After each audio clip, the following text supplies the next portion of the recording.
Yo yo yo yo yo, halo lurku semuanya. Gimana nih kabarnya lur? Semoga dalam keadaan sehat dan mood yang baik-baik aja ya lur yang. Jadi kali ini kita bakalan ngelanjutin Donghua series yaitu Soul Land 2 The Unrivaled Tangside. Dan buat teman-teman yang mungkin baru gabung, Mimin saranin untuk nonton bagian sebelumnya dulu. Linknya ada di deskripsi. So, sebelum kita lanjut, bolehlah ya untuk di subscribe tipis-tipis agar kalian tidak ketinggalan video-video berikutnya. Oke, nggak usah berlama-lama lagi, siapkan kopi, luruskan kaki, hormati gurumu, sayangi temanmu, cintai pacarmu, itulah tandanya kita masuk ke intro. Let's go!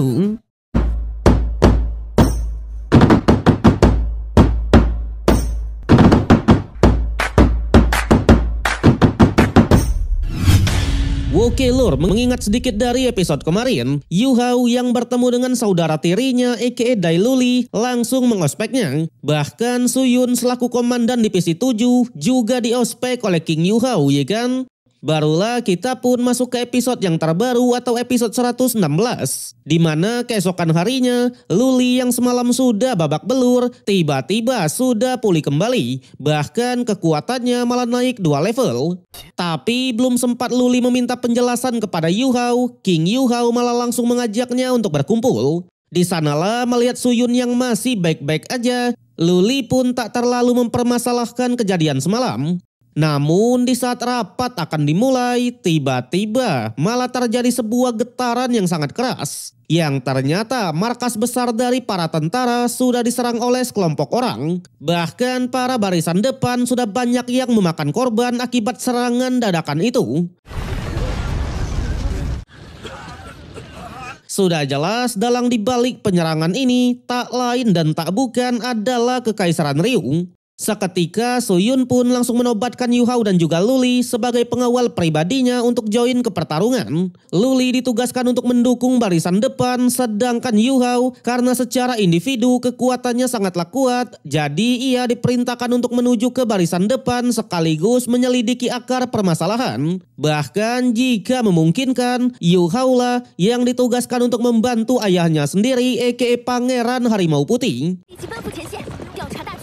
Di sanalah ketika bergabung dengan garda terdepan, Yu Hao pun langsung dibuat kaget melihat korban yang sudah berserakan. Apalagi salah satu pasukan bilang setelah ledakan besar tadi, musuh juga terus memberikan banyak serangan. Bahkan musuh tak hanya menyerang dari garda depan, melainkan juga sudah mengepung seluruh gunung-gunung terdekat.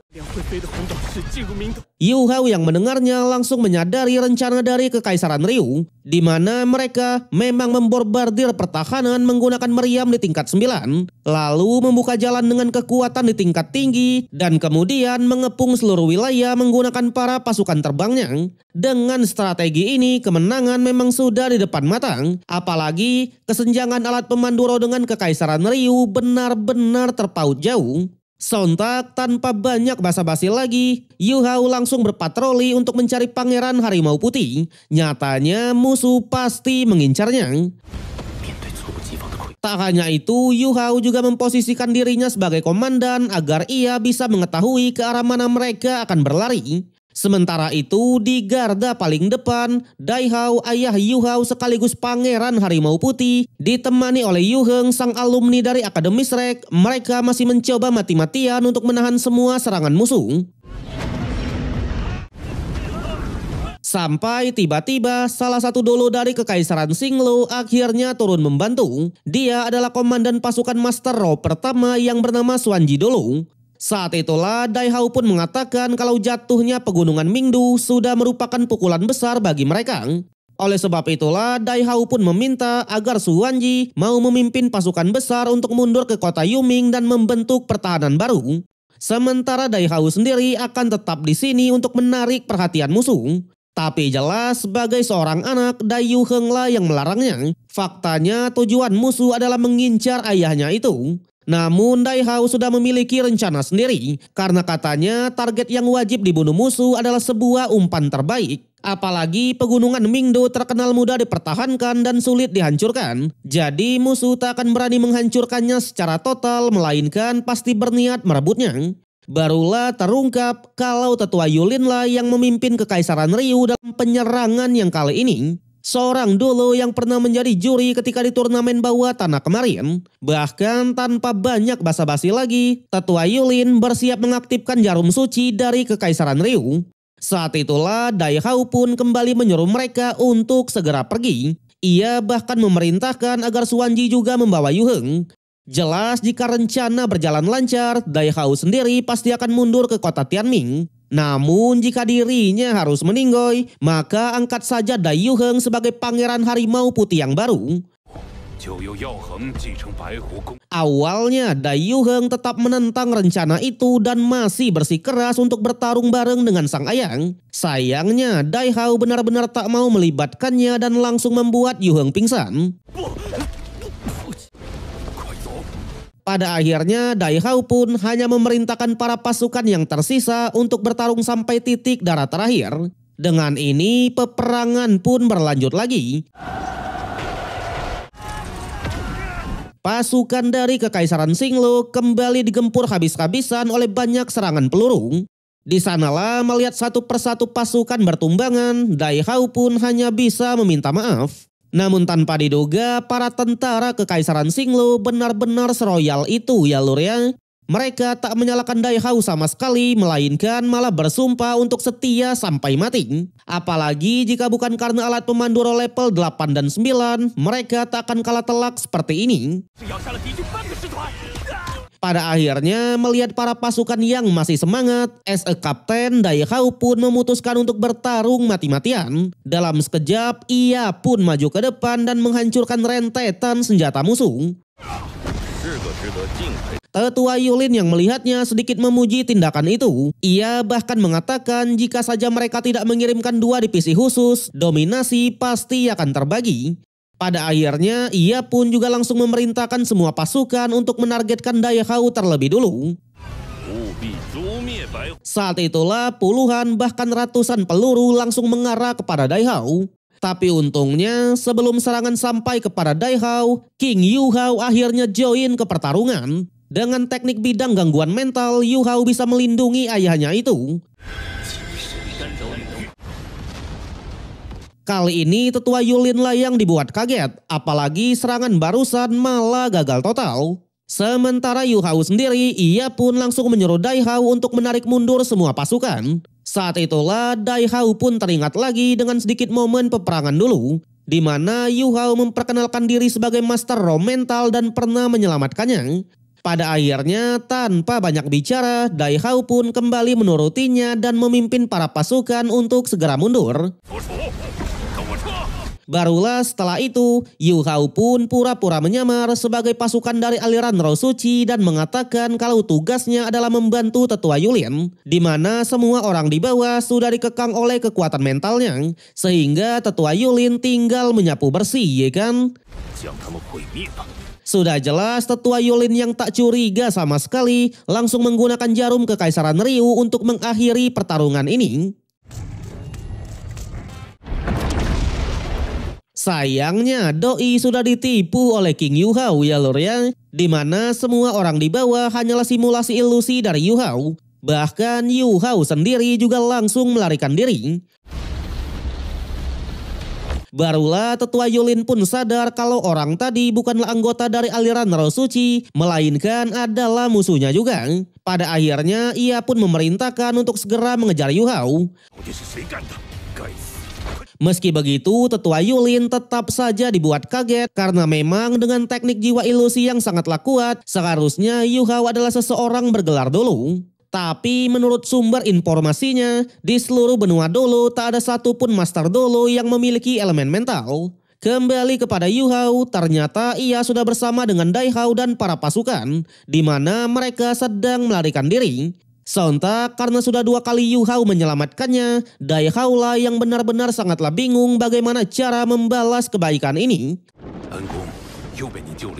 Tapi Yu Hao tak terlalu memperdulikannya dan memerintahkan mereka semua untuk masuk ke dalam sebuah portal hitam. Portal ini merupakan tempat dari para pasukan undeadnya. Sudah jelas tanpa banyak bicara lagi, Dai Hao pun segera memerintahkan semua pasukan untuk masuk ke dalam. Namun di sana melihat Dai Hao yang tidaklah masuk sama sekali, Yu Hao pun sedikit bertanya-tanya. Yang ternyata sebagai seorang kapten, jiwa kepeduliannya benar-benar sangatlah tinggi, ya kan? Dai Hao sadar dengan tingkatan dari pasukan musuh, mereka pasti bisa nyusul ke sini. Dan oleh sebab itulah, ia memutuskan untuk menahannya agar para pasukan bisa selamat, ya lur ya. Jelas sebagai pemimpin, Dai Hao hanya bilang, selama masih ada secerca kehidupan bagi bangsanya, ia harus memperjuangkannya sampai titik darah terakhir, ya kan? Statement itu membuat Yu Hao pun cukuplah kaget. Tapi karena musuh sudah benar-benar mendekat, mau tak mau, suka tak suka, mereka berdua lah yang bekerja sama untuk mengalahkannya. Namun di saat itu juga lah, Tetua Yulin kembali memerintahkan para pasukan untuk memborbardir Kekaisaran Xinglu dari berbagai arah. Melihat itu, Yu Hao lah yang kali ini dibuat panik karena memang gelombang serangan yang kali ini benar-benar mengunci pergerakannya. Tapi untuk Dai Hao, ia pun langsung maju ke depan, mengeluarkan transformasi harimau putih untuk membantai para pasukan musuh.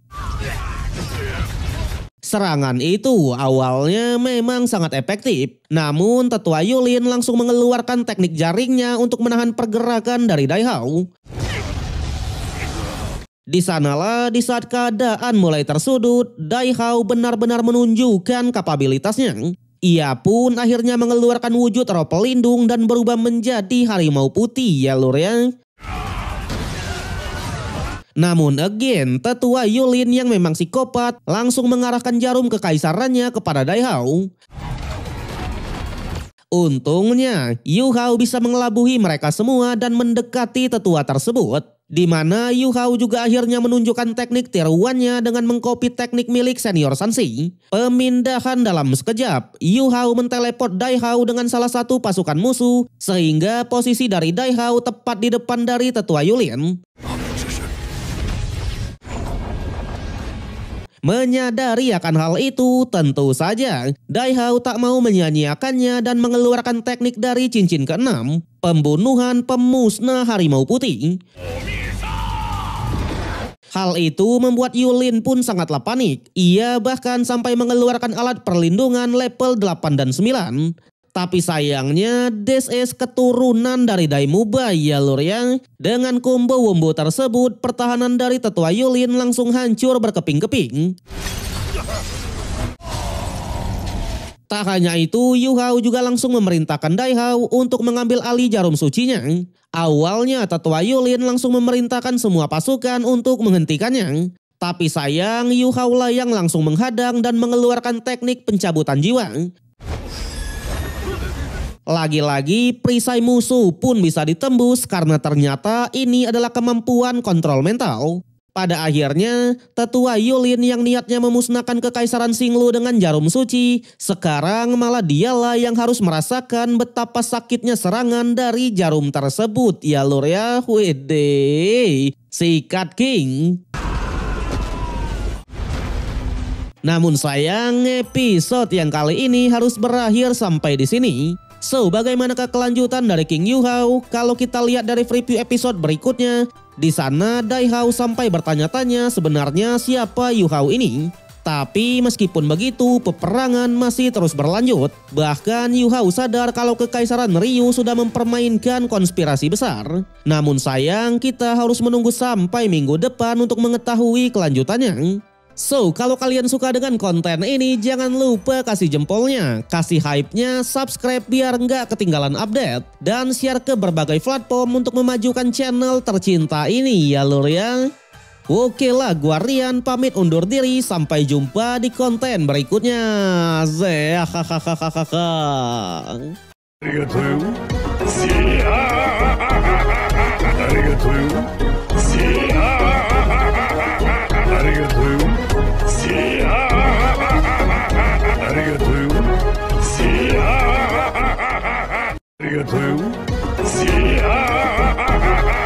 Arigatou.